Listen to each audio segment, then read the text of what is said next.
What's good? I'm Skip. And I'm DJ. And this is another episode of DeCypherEd. One time for the decoders. Shout out to y'all. Based on the numbers from the last time I counted, we officially hit 100 decoders on the Patreon channel. So shout out to that. Shout out to y'all. Yes, sir. We greatly appreciate that. So if you do want to become a decoder, the link to the Patreon will be in the description. We're not really doing YouTube members right now. It's more beneficial for us to do it on Patreon. Today, we are going to break down Big Sean's latest album, Better Me Than You. It took us a little while to get to it because, bless my heart, I've been sick the entire month of September. So I didn't want to bring DJ over, and I didn't want to do it without him. So without further ado, how you doing, my brother? Good, boss. Shut up, Kendrick. That's an unreleased Kendrick song. Yeah, man. I'm back, people. I'm here. I ain't going nowhere, bro. Yeah. I just ain't want to bring him Yeah. or his family in harm's way because whatever we had, it lasted through the entire month. So Yeah. when I was up here doing reactions, it was just me and some Lysol. But now that is out of the way, like I said, let's get to it. Big Sean, Better Me Than You. Initial thoughts. What you got for us? Initial thoughts in terms of like after I listened to the album or before it dropped? No. From listening to it. I would say this is to me. Okay, now this episode, we did already kind of talked off screen a little bit. Okay. I'm probably gonna have my cape off for Sean this episode. Okay, and I'm fine with that. We already, established that. That's fine. But for me, I feel as though the album it's actually really good in my opinion. Granted, it doesn't really like elevate him or anything like that. Like his status in the game is pretty much, I mean, it's solidified in the sense that he came from that blog era. Yeah. And we're gonna touch on that because I got some things to say about that. But as far as like his status, it doesn't elevate him. It doesn't really make his discography like super like amazing, like that's the one, you know what I'm saying? But I feel so for this day and time and where Sean is in his life, I feel so it's a good project. Okay. Like it's something that I can go back to and listen. It's a lot of songs I can go back to and listen to. Now I can agree to that. Coming off of Detroit 2, Yeah. listening to that one, I was more so like I like this era of Big Sean. I like the process of going a more holistic approach. Yeah. Not more so the huge production, the poppy singles. It almost felt like of course it was named Detroit 2, but it kind of felt like this is the comeback home. This is the Find Your Roots album. So Yeah. listening to this one, it feel like Detroit 2 was a better executed version of this album in a sense. Especially when you think about like some of the skits that was on Detroit 2 that kind of tied in the album. When he tried to do it on this one, on some of them, it didn't bring it home as well. But also the songs that kind of tied some of those loose ends or like the way it was executed, he did a better job on Detroit 2 to me. But even with that, I still don't feel like this is a bad album. I don't even feel like it's a no. I think Detroit 2 was the album that he needed, but I feel as though this is the album that he wanted. And that's cute. That's cute. I feel it. Because a lot of people were like, what do y'all want from him? He gave you the such and such.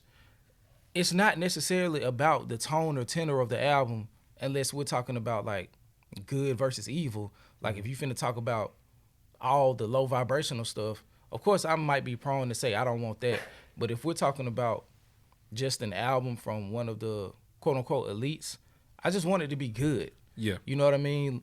Because if they're at that level as how we have them touted artistically, they should kind of be able to take whatever and make it palatable to a certain extent. So if he's going on a more inward path throughout the journey of the album, I just want that album to be good. Yeah. That's all I really be caring about. I just want it to be good. You know what I mean?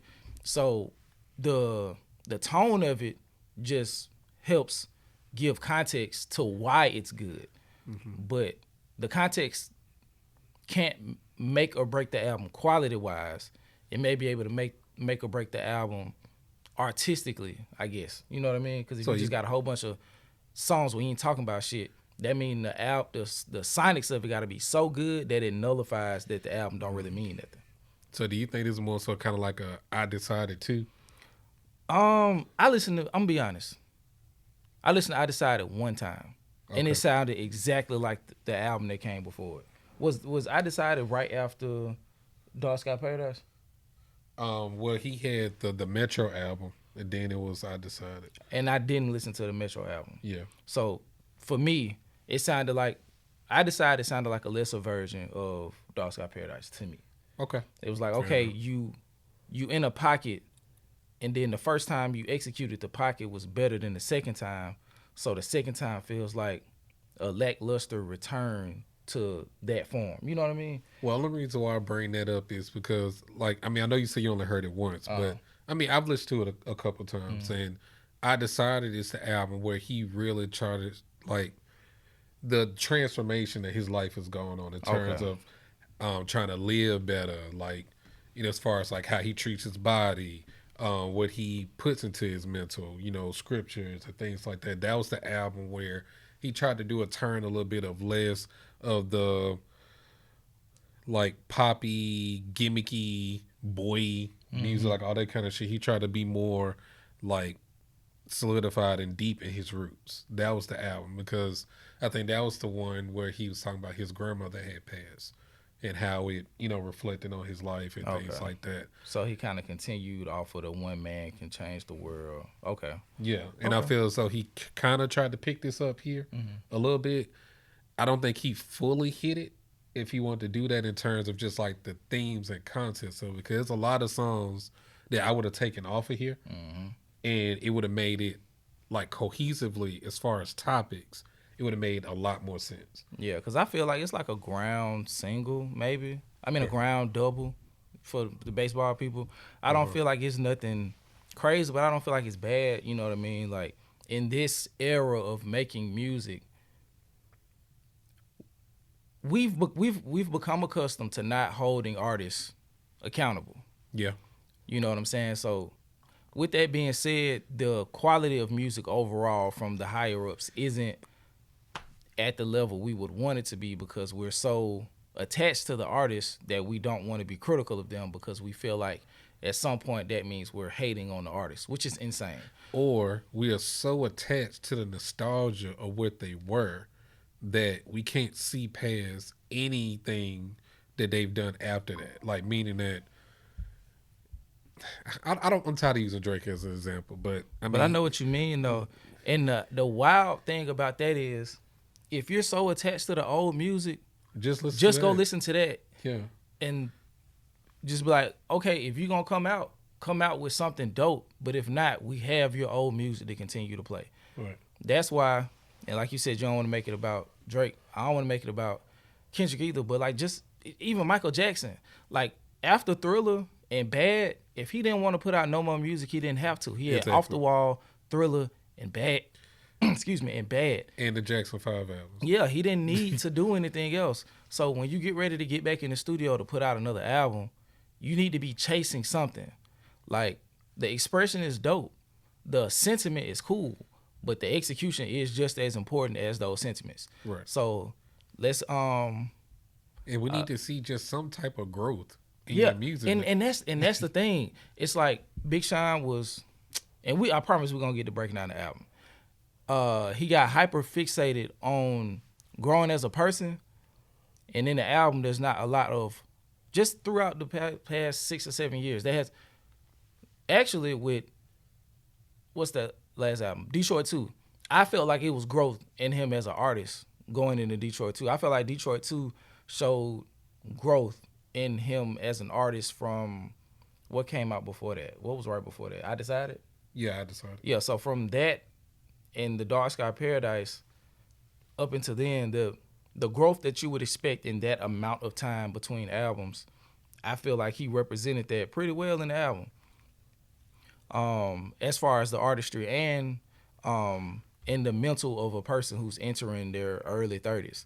Yeah. You know what I mean? So for this one, being that it was a 4-year gap between Detroit 2 and Better Me Than You, damn, I feel like there isn't the amount of growth that you would expect from an artist on the artistic side between Detroit 2 and Better Meeting You. But let me get to my 2020. Yeah. Damn. And that album was actually really good, to be honest. It holds up today for sure. So some of my initial thoughts, and we went all over the place, but let's get through these real quick. I said we gotta call Gang. We gotta call him Mid Shine now. He has demonstrated a lot of potential in his career. Absolutely. And I think people fell victim to putting his potential on a pedestal. And that led to people maybe overshooting where we thought he would end up. And now we just have to accept where he is as an artist. He's not great. He's definitely not bad. And he still has a place within the top 10 artists of the blog era. Absolutely. That's a good spot given the hundreds and hundreds of artists that have come out. And considering his peers that he came out with during that time. That's an elite group of artists. It is. And that top 10 is all still relevant, maybe barring a few. They all have varying levels of relevance in music. But for the most part, when any of them drop, maybe excluding Wiz, they all release pretty good. They all release average to good music, and a couple of them still put out great music. Yeah.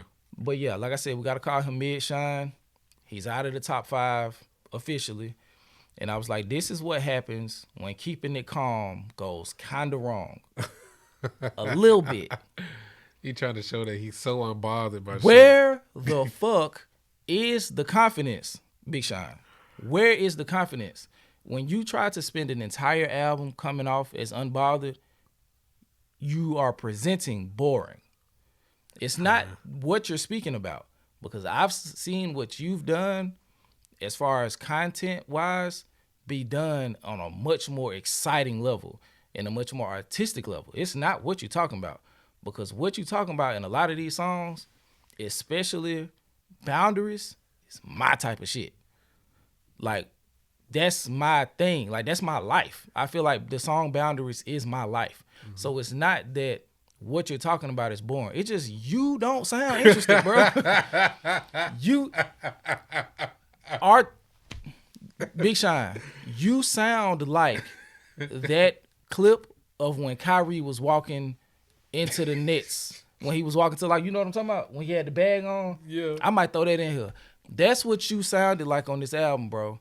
Except for maybe 2 songs. Precision and the song with the Alchemist and Boundaries. Those are the 3 songs that you sounded like you cared about when you came into the studio.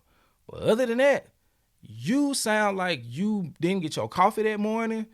You sound like y'all had ran out of tea and you fell asleep while you was meditating. Like, the zeal, the zest, the excitement, the passion, it's non-existent on the album for the most part. And that's what hurts it the most for me. You know what I'm saying? And I said, the album has good songs, but there's a clear drop-off on the album. We'll talk about the moment that it drops off, and I'm going to ask DJ and see if he noticed it.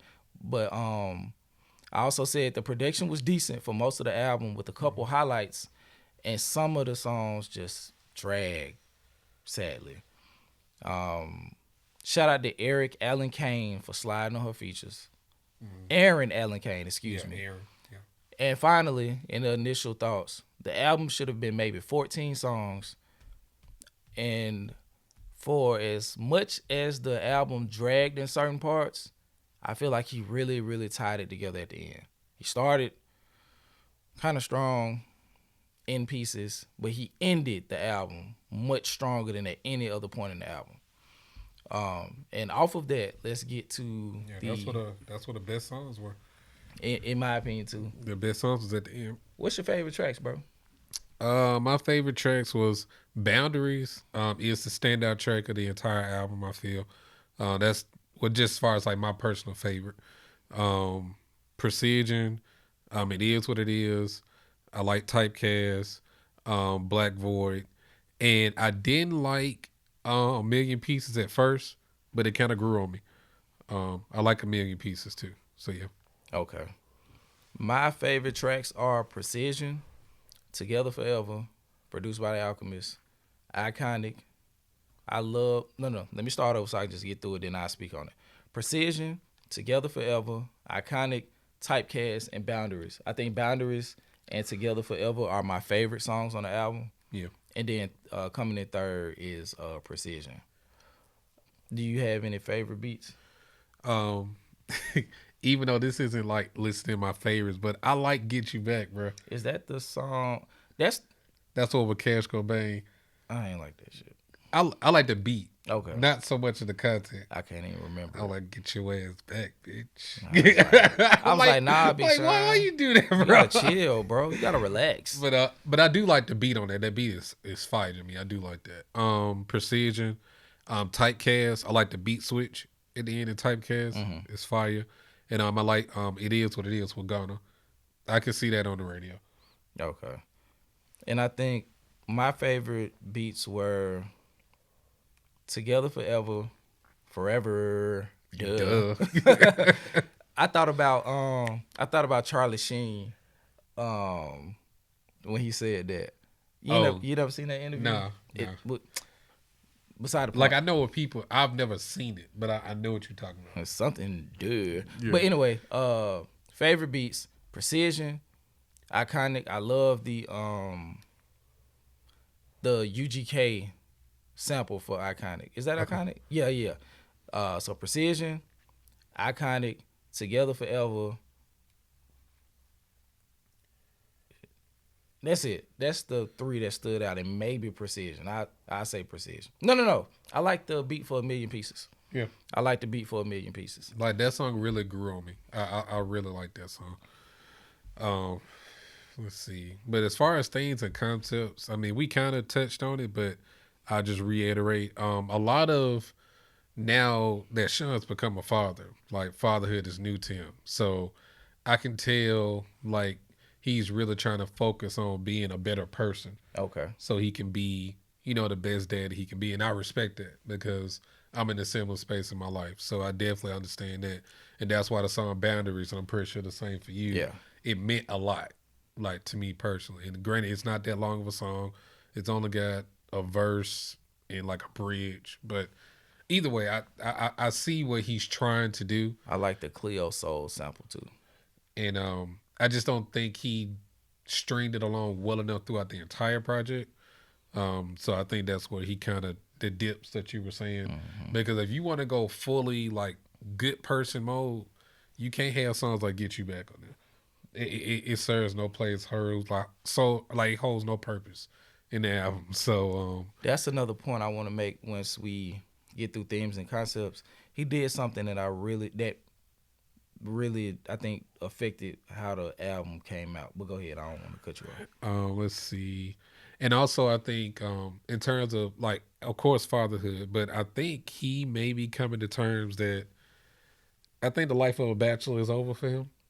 And I think he's starting to get to the point where commitment might actually be the thing that he really needs to do. And I think he's struggling with that, coming to terms with settling down and just truly being with one person for the rest of your life. And I definitely hear that a lot. And Janae, I feel though she putting that pressure on him. Of course, she ain't gonna let us know that. Nah, she showed when he was on stage, and I think he was rapping about a ring, and she said while she was on stage, a what ring? Oh no, I didn't see that. Yeah. Oh damn. Yeah, she not playing, especially after he said we said on Breakfast Club. Oh, bro, come on, Sean, bro. Talk about shooting yourself in the foot. Like, I thought you had Sean. Precision. Sean, you come on, bro, man. Sean, you fucked up. You can't let them that. just ask you anything. Where are your boundaries? Sean, even if you not 100% sure, you gotta make us feel like you are, bro. You gotta make her feel secure. Or in your you gotta place. say, next question. Yeah, like, let's talk about the music, man. How that little voice you be talking in? Let's talk about the music, man. I read the book The Alchemist again. I'm from Detroit, player. Oh, man. Like, you gotta do something. You can't just get caught in nothing like that. Especially when you supposed to be of clear mind. You don't get on and wax poetic about how uncertain you are in your relationship. And then the Breakfast Club. You gotta understand who you talking to. Exactly, because if you was talking to the dude that you did that interview with, that was basically like a therapist. I don't know his name. if I find the interview, I embed it in the description. But they had a long talk. It's basically a therapy session. Yeah. If you brought it up to him, I feel like he would have guided you through it in a way that it wouldn't have been like, oh, we got some clickbait. Yeah. This finna do numbers on the shade room, so I'm gonna let you dig yourself a grave. Yeah. That's the absolute wrong place to have that conversation. But that's with Charlemagne, the messy guy, bruh. He was poking at your ass. He was making like, oh yeah, I got him. We got him. I'm finna fuck you up now. Like, you can't talk like that with people like Charlemagne. You gotta speak in absolute certain facts, because people like Charlemagne who look for those nuanced things like that, he gonna tear you up. And he just made you look dumb as hell up there. So he treated you like Meek Mill at a Diddy party. Oh man, no, stop. What? Oh man, you said he tore him up. Oh man, stop it. I like it when you scrapping and scraping, daddy. Get up. That's crazy, bro. That's crazy. But yeah, man, Sean, you just gotta take the L on that one. But I think you tried to redeem a little bit in the music. I am kind of shocked now that I think about it that Janae's not on this album anywhere. I don't know where she would have fit, because she would have had to take the other girl's spot, Aaron Allen Kane. She did such a good job. Yeah. It's like, nah. I wonder, they probably got that 2088 coming out, probably. Maybe. Because she hasn't put out an album in a minute, not to my knowledge. Well, it was, I think, like 2020. Okay. So it'll be a good time for it. Yeah. Because I think he about to go on tour. I don't know, because I think the first one was really good, if I'm not mistaken. The first 2088 album. I don't remember it entirely, but I do remember it was songs in there that I really did enjoy. And people have been talking about they wanted another one. So if they in the space, I mean, that'll be dope. But I mean, I ain't really tripping on it. They're two good artists, and I think from what I remember, it sounded good. Yeah. And I think it reminded me like, dang, Drake really stole his whole bag. Like, so much so that it hit your psyche, and it's like, dang, why he rapping like Drake? And you have to think about it. It's like, no, this been his style his whole career, and Drake just stole it. But not to make this about Drake. Even the Janae feature, bro. Man. What's some more of your things? Truth be told, Janae did a feature with pretty much everybody from their blog. Yeah. Era class for the most part. Yeah, because she blocked Era too. Yeah. Like, she was coming up as some of them were already established. So she did songs with Childish Gambino, Drake, Cole, Kendrick, all of them. I think she got one with Wale too. Probably Nip. I think she was the songstress for that era. Yeah. As far as the next kind of like theme I was looking at is I said it was realignment. Mm-hmm. And what I mean by realignment is I said Sean understands in order to move to the next level, he has to have the discipline to stay structured and to keep the right things around him so he can stay focused. So he understands a lot of his bad habits, they die hard. So in order to stay above it and move around his vices, he has to, find that alignment to keep a level head. And the track in general, I wanted to point out is Boundaries. I think it's a good time to go into and it. that skit. I don't know if it's right before. Yeah, that Clarity. skit right there. Yeah. No, not that one. It's Clarity, the one where he was just talking. I'm talking about the one where the dude called him on the phone. Oh yeah, that one. Yeah, that's the one I'm talking about. Okay. Yeah, that was at the end of one of the other songs. Big Shine. Is his first name Shine for real? I don't know actually. If it is Shine, don't ever do that again. Do what? Make a interlude like Clarity. Don't do that no more. That was the most unnecessary shit on this whole that's album. what he was talking about, Mother Earth. Nigga just talking. Yeah. Shut up. Yeah. Shut up, bro. That was completely unnecessary. It's like you... Okay, I'm finna smoke him. Okay. You showed me, and in some interviews prior, that you not really that deep, bro. So you gotta stop parading like that and just be normal and just be like, bro, I'm just chasing happiness. Because when you start to try to delve into that, whether intentionally or not, it reveals the shallow nature of your depth. You know what I mean? It's like 4 feet is deep to a toddler. A toddler can drown in 4 feet. But to a normal person, they chest and up is above water with no threat of drowning. You not that deep, bro. You can't do that. So you brought up something and then start rambling about Mother Earth, bro. What are you talking about? Yeah. What are you talking about? I didn't get that part. It had no bearing on the album. Yeah. It didn't give context to anything that you were saying in the album.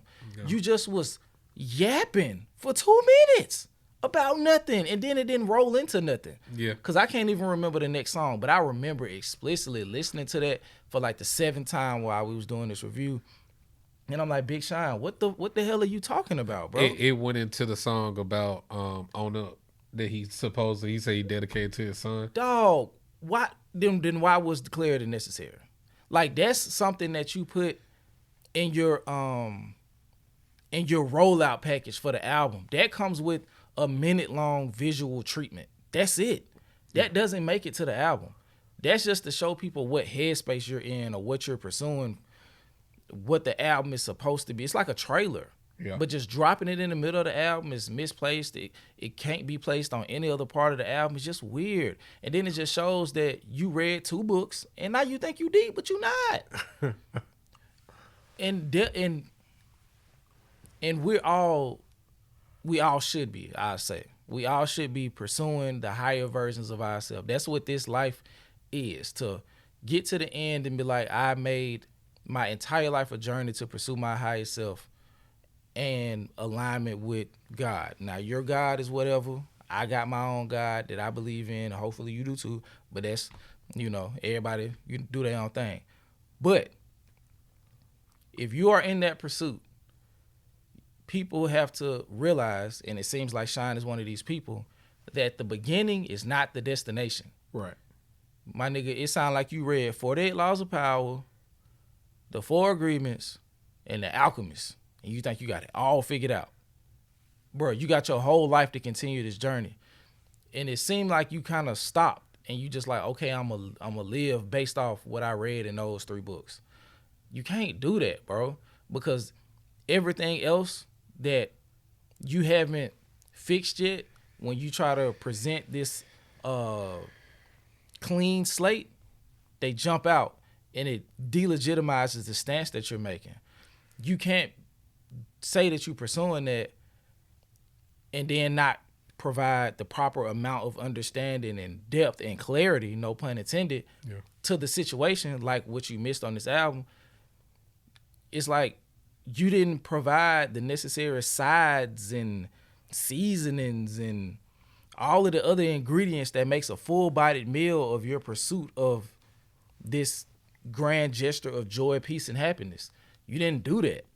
So that's why something like clarity doesn't make sense, because all of the ingredients not present in the recipe. And see, if we was to do this album review when we initially was going to do it, I would have smoked him. But I mean, I would have felt differently about it. I would have definitely had, like, I definitely been more into contrast to what you're saying. Like, because when I first listened to the album, I can hear in certain points where he's like, okay, he having these realizations of what he has to do, and he just has to do it. And I respect it. I liked it a lot. Yeah. So I was drawn into that. So if we would have did it back then, then, oh no, we would have been like going back and forth. Yeah. But now that I had more time to really sit with the album and go through it and comb through it, I respect what you trying to do, Sean. I really do. But where is the proof of your work? Because it doesn't show a lot of times in the Exactly. And that's a shout out to Joe Budden. Like, He say some smart things. Like when you go to the gym, right? You start to see your gains. Where your muscles, nigga? what are you? I see them physically, but I don't hear them. Like, where is the cuts? Where the gains? Like, I respect of all. It's like somebody that's saying, yeah, I gotta lose weight. I know I gotta do it in order to have good health and things like that. But you don't see the work that they put in to get there. And that's what I'm kind of getting after listening to this album, multiple times. That exactly. Like let's say I don't see the change. Yeah, like let's say Francie, because whoever. Let's say we had a third mate and they was like, all right, I'm gonna step back from the pod. I'm 60 pounds overweight going into your analysis or your example. And I need to do that so I can get healthy. And then we don't see them for 6 months, 7, 8 months, almost a year. And then we see them. He like, yeah, bro, I lost the 60 pounds. But you can tell that they lost the 60 pounds. But you can't really tell, like, they got on big clothes. You can't tell if they lost it healthily. You don't know if they, been in the gym. It's just like, okay, you lost 60 pounds, but what processes did you go through to get here? And that's what I feel like is missing in this album. Yeah. Like DJ was saying, like, it's result, but no process. Yeah. What got you to the point of feeling like this is where you should be? Or, like, how did you get there? Like, you didn't show your work, bro. You got a whole bunch of equals and then the result of the equation, but it's no work being done. So we don't get to go through the journey with you to feel like, so you can show us your in-depth perspective on it. Like, the closest you got was boundaries, but boundaries is still the end result of it. When you get to the point of understanding that you need boundaries, you've been through so many things to help you get to the point where you're like, okay, I need to protect myself from these things. And in order to do that, I have to create boundaries. What are the things, Sean? What are the things, bro? You gave hints to certain stuff, and it's not that we want to know your business, but if you're going to put us in your business, you got to make certain things available so we can understand how you get from point A to point B. And in order to be introspective and to just bear your soul out in the music. There you go. Granted, like I said, we're not trying to be messy and be in your business, but if you're saying you're trying to be introspective and be a better person, we would need to know, like you said, how you got to this point. And boundaries, like you said, is kind of like the end result of it, because I'm going to read off a couple lines here. Like, he said, I got to start setting boundaries because everybody want a part of me. Now I'm a piece of me, which is fire. Yes. I really like that. I love this song. That's fire. He said, I've been dealing with a part of me that people hardly see. I got to fall back and get organized, soak in the sun rays and get fortified. I got to start back waking up early morning time. I got to feed my soul because it's crying out. I got to execute. No more trying now. Then this is the part when he asks, that's just like the chorus. Then he gets into the verse. And he did mention something about what you said as far as like what got you to the point. It's kind of just like a blanket statement. Yeah. He said, I could tell you I'm doing well, but it's drying out. Fire. I got to pour back into the things that make me smile. Fire. And this is one here. I see the world on fire when I step out the house. I got to pay attention to everything that I'm putting out. Putting out fire, the pouring into the well. This a fire scheme. But not only that, the way I took it was, and this is why I loved it so much, like, and that's why I kind of respected him wanting to change his life around this, because he doesn't want to contribute more to how destructive society is. And I respect that. Like, you see all the bullshit, the crazy shit out of here, so he doesn't want him to be like a contributing factor or his music to encourage the further destructive behavior. And that's why initially when I heard it, that's why I was like, he got him one. Because it kind of touched me. And it was, I'm like, yeah, this what I need to hear, this what I wanted. That song is beautiful. And I agree. But it just, after this though, it just kind of like, okay, but where are you? Like, what we doing? You know what I'm saying? Yeah. Like, I see the world on fire when I step out the house. I got to pay attention to everything I'm putting out. No more setbacks. It's time for get backs. Killing my old habits dead. Somehow they crept back. Made it to the underground and they wishing I tripped back. Bear me alive, but I thrive in the pitch black. My favorite question to ask is, God, why me? But God don't give you what you want. He give you what you need. Fire, bro. This song, this is by far the best song on the album. Like fire, this bro. This is by far the like, best song on the album. That's especially in terms of introspective. Yeah. Being introspective. So, you were just saying something. Okay. So, you have a song like Boundaries, right? Yeah. Why? I hate when the feedback do that. Yeah. Why do you have a song like This and That, Got You Back, Certified? Yeah. Ooh, Certified is the song I hate the most on the album. Like, why do you have songs like that on this album if you're trying to be more cognizant of what you're putting out? Yeah. Like, just cut it to what is necessary for the song. And also you have to, and this is I promise this isn't exclusive to Big Sean. This is an artistic problem. You have to be able to make songs that reach certain plateaus in what you want to achieve numbers wise within the context of your album. Yeah. Because when you don't, the songs that you feel like, and this also happened, if you are a decoder, you understand what I'm saying. But if not, go ahead and sign up, become a decoder, join the Patreon. But when we discussed 2014 Forest Hills Drive on Patreon, yeah, I was saying that there was a specific song that I won't mention on the album that only fit because he felt like he needed a song to connect with the fans. Right. Right?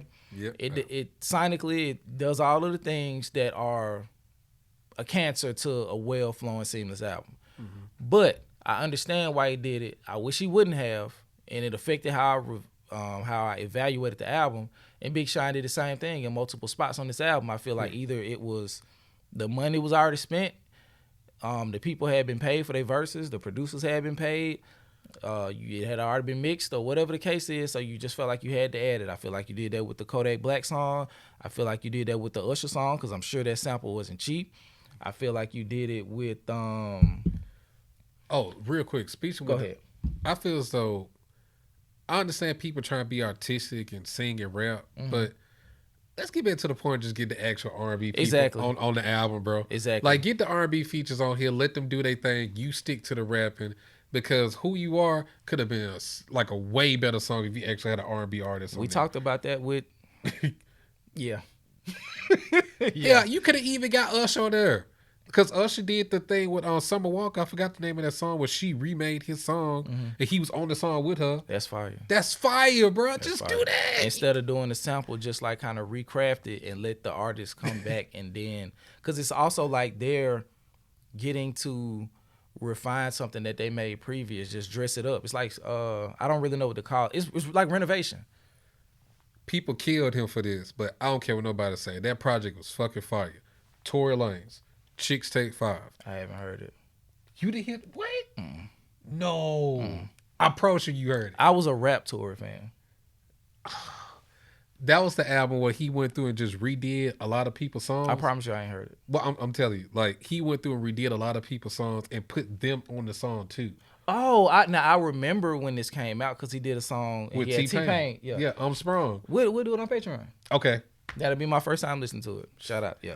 Bro, the way Tory Lanez did that fucking album, bro, that's the album that actually made me a fan and made me want to go back. Oh, okay. And listen to all his old stuff prior to that. Because before that point, I was not a Tory Lanez fan. I didn't like him at all.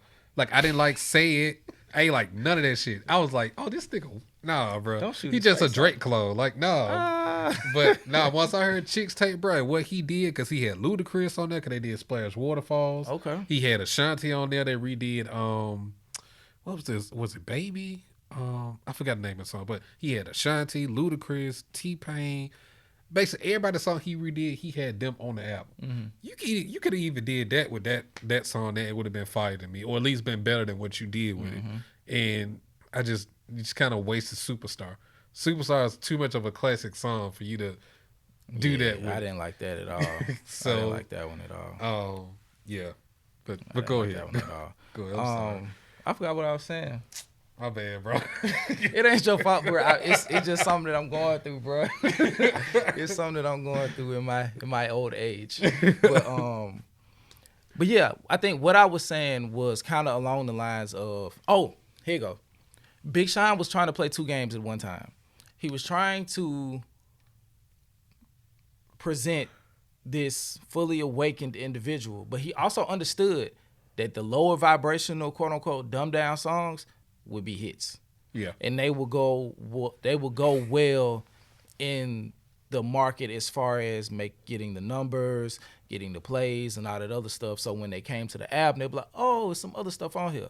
But the blog era has showed me, especially the elite artists, like once you condense the album down and remove the fluff, those albums get spoken about, those albums get played more, and those albums last longer.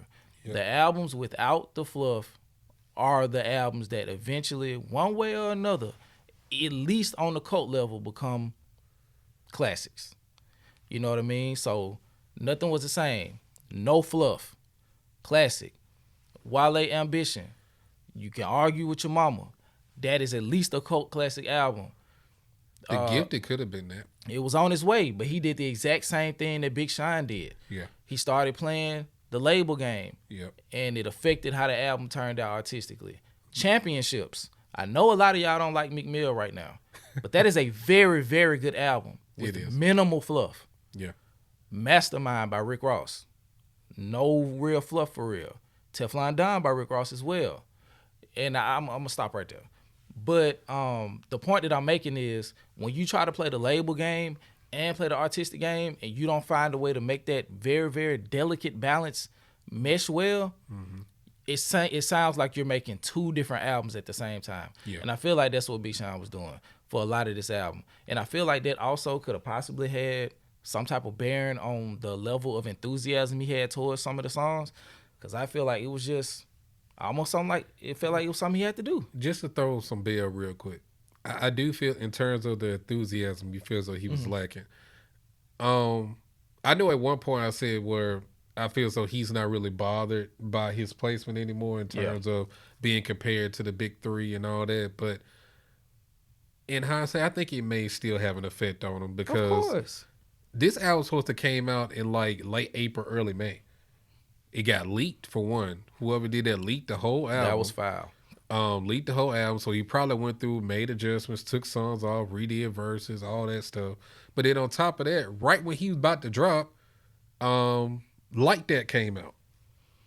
Kendrick and Drake, that whole beef started, and it just killed any momentum he could have had to cut through that. But the crazy thing about it is, I think before, I don't know the exact timeline, but when did his first freestyle come out when he said he's not enthused by the so-called bigger three? Was that before or after Like That? I can't remember. I know what you're talking about. And the point I'm making is you can't say that you're unbothered by that stuff.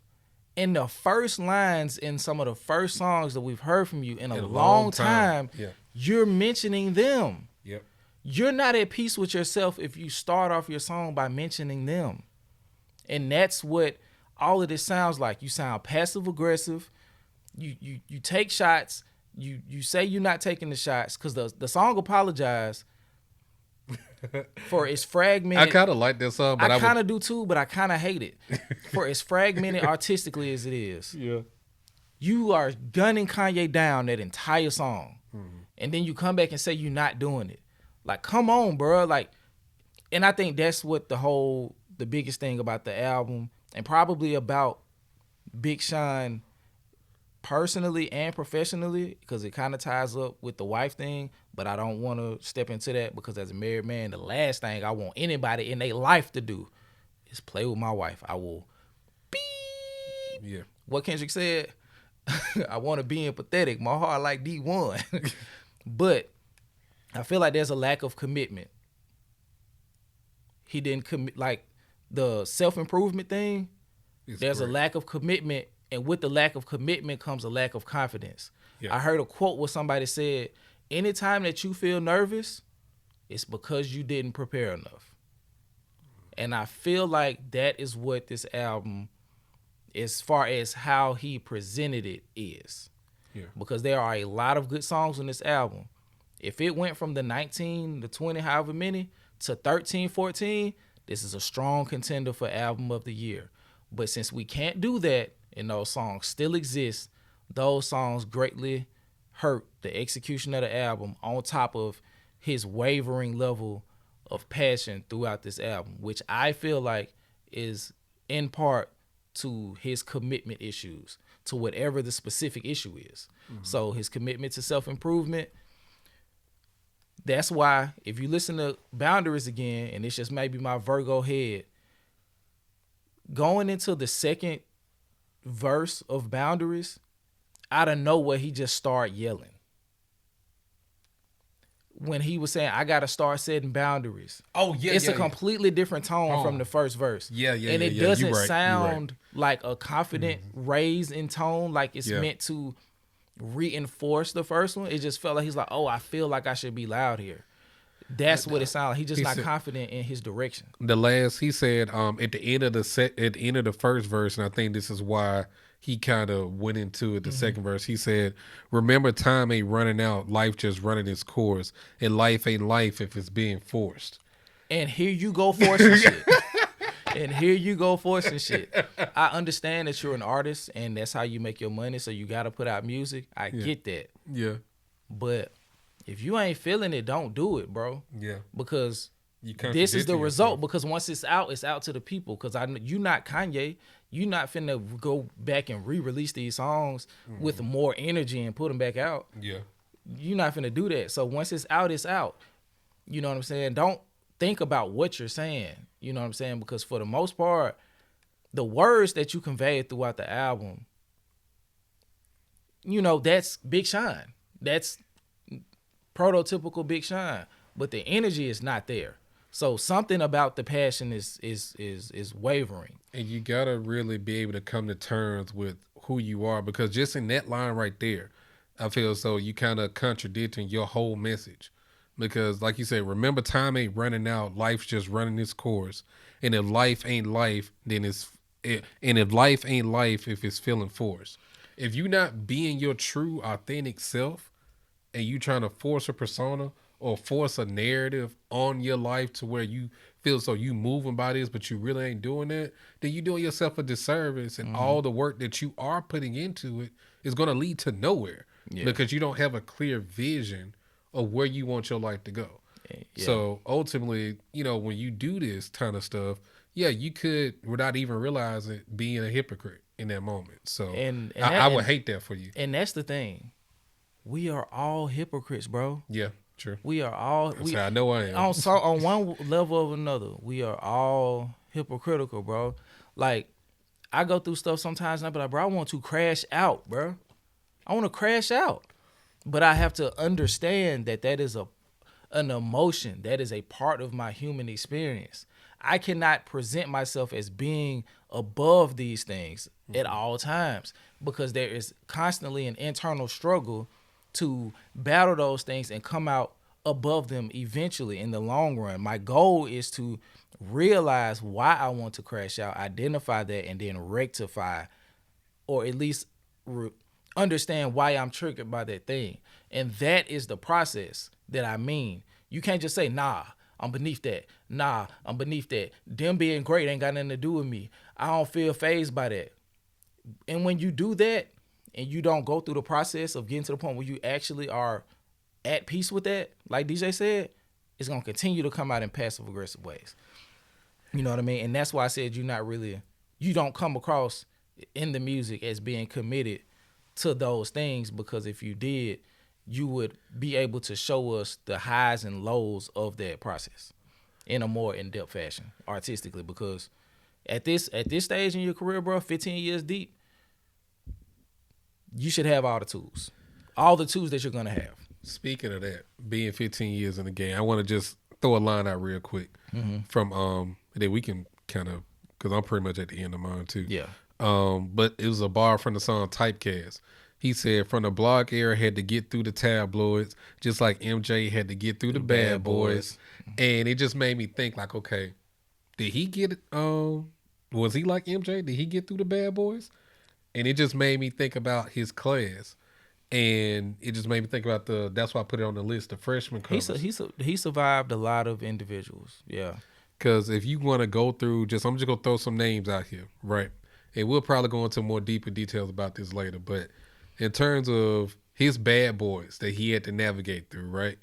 From his cover of the freshman class, he had J. Cole, Big Sean, Wiz Khalifa, Nipsey Hussle, Freddie Gibbs, Peel, who's on Maybach user. Okay. I don't know if you remember him or not. OJ the Juice Man, J-Rock, Fashawn, and Donis. I don't know who Donis was. So yeah, out of that 10, he survived 3 of them. But just looking through, he survived like 3 eras of rap.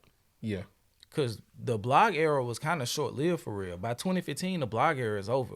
Yeah. So then you start to emerge into the SoundCloud era, and then you go into the pandemic, which is a completely different era of music unto itself, and now we're going into the deconstruction of major label era. So Big Sean has survived a lot of eras. So I think honestly, I'm gonna say it's a little earlier than that. I'm gonna say from 2007 to 12. 12. Okay. That's the blog era. Okay. Because in 2009 you had Wale, Ace Hood, B.O.B. 2011 Kendrick Lamar, Meek Mill, Big Crit, Saha, Mac Miller, and then 2012 you had Future, and that's when I feel though it shifted after Future. Yeah, because by then the internet, as far as like front facing platforms like YouTube and stuff, started to become more available, and like shows started to take over the written art form. So now that type of stuff is starting to fall to the wayside. So yeah, and then you start to get after a while like the Fantanos, the Shine C's, the hip hop DXs, the complexes, the decoded, and all of this other stuff. So you get all of these visual platforms that kind of push the blog era out of the way, because people are now hyper fixated online where they can see things as opposed to sitting down reading stuff. So yeah. And then at that point, I think the last remnants of the blog era, as far as like on a high level, was what's the name of that website? Pitchfork. So once Pitchfork really died as far as credibility wise, that was the end as far as my perception of the blog era. So it like hung around like on a lower level probably to like 2015. Okay. But mainstream blog era being the end all be all to how artists were being introduced into the genre, the blog era kind of like slowed down around 2012. Yeah, I agree. So, but overall though, I mean, I still think this is a good album, even though I would definitely trim some of the fat off of it for sure. Yeah. But I still think it's a good enough album for you to go and listen to give a chance to, absolutely. And in terms of like Big Sean and his legacy, I mean, it's just like a solid like a double. Yeah. You know, just like a solid role player like stat. Yeah, if I was his A&R, this would have been my album, and I'm not gonna make it long. Pressure, iconic, Pressure, iconic, Break the Cycle, yes, it is what it is, Apologize, Black Void, Million Pieces, the Focus Skit, whatever, Boundaries, Precision, My Life, Together Forever. I don't even know. I didn't count, but that would be it. That would be it. Those other songs wouldn't even made it off the cutting room floor. I put mine in order too. I said Precision, It Is What It Is, Iconic, Typecast, Who You Are. I think I might take that off, honestly. I can't remember that song. That's the Usher sample. Okay. I think I'm gonna take that off. But as of right now, what I had Precision, It Is What It Is, Iconic, Typecast, Who You Are, Apologize, Million Pieces, Black Void, Boundaries, My Life, Break the Cycle, Together Forever. Oh yeah, and I would add A Million Pieces, because that song reminds me most of what the vibe was from Detroit too. Yeah. So yeah, I would add everything that you got. Yeah, I would just add Million Pieces to mine. Yeah. But let's run through these. Don't get me wrong. I do not hate this album. Like I said, those 14 songs make this album a strong contender for album of the year. My themes and concepts, we already ran through most of them, but accepting life for what it is, as DJ said, as well as the people in it, acknowledging trauma and evaluating soul ties, like he did in Black Void, and like he did in Apologize. Searching for one's purpose through all of the clutter and pressures of life, and treasuring what's in front of you most of all, like he did on Boundaries and My Life. Yeah. I like that song too. I like let's see. Too. I got a lot of. They are like ellipses. These aren't like, it's like entire excerpts, and I don't really want to go through that because that'll take a lot of time. Yeah. But I do have some bars that we kind of got into the weeds about other stuff, so we're not gonna really get to it. But he did have some bars on this album. The meditating, the J. Cole, Only Child, I like that. The handwriting signature style, I like that. Hold on, real quick. I'm sick of y'all niggas if somebody say somebody's name on the song, they automatically are dissing them. It's definitely not this. It's not a diss. Like, what are y'all talking about? Like, do y'all understand rap or just like conversation? Like, I just don't understand it. Like, I was seeing online people was thinking like that was a diss. A million pieces real quick. People were saying like that bar was a diss to J. Cole. I'm like, how? It's definitely not. Like y'all just looking for like where it is. Yeah, y'all just looking for beef at this point, and at this point it makes it corny when you do that. Hit Control F and type in deep end. I'm tripping. I'm in my deep end, my city population 800,000. And go from where it's at. I'm in the deep end to a million pieces. And let me see it so I can read it real quick. Because that was one of the things I felt like was important. Oh, so that's the whole rest. I'm in the deep end. My city population 800,000, but on my block alone you'll find a million pieces. And that's what we chop you in, doggy. If you try to test us or cheat us, or if we don't like the way you treat us, or it might just be the season. I used to want to be a millionaire for shit, like a million reasons. Then it came with a million leeches that want many pieces, lawyers, taxes, state taxes, agents, assistants, managers, business managers, fees and damages. Niggas thought he was Kendrick. Plus somebody else to make sure that they're not scamming us. Should have you depressed checking your balances. Luckily, it's me. I know how to balance it. My dad said it's his dream to be acting, but it never happened. And when he talks about back then, it breaks me into a million pieces.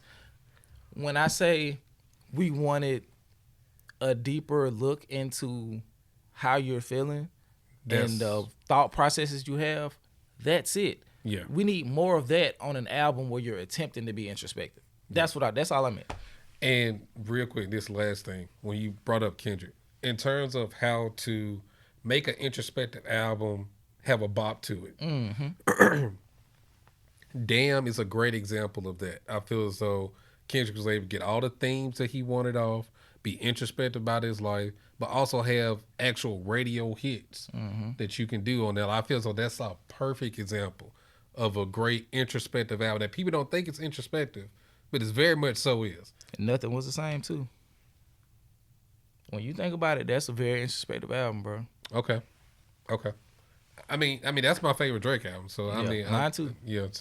So Dark Sky Paradise. If we talking about Big Sean, fire, and Detroit too. That's a very introspective album. I just feel like it's been better iterations of this. Yeah.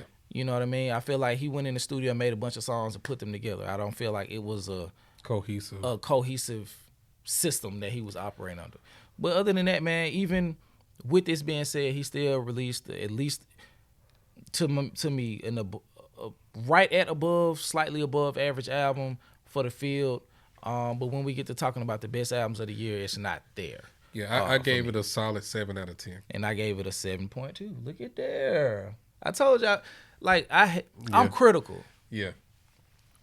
But don't get me wrong. There are pieces I will uplift the good, but I am going to discuss the bad because it's no one without the other. You know what I mean?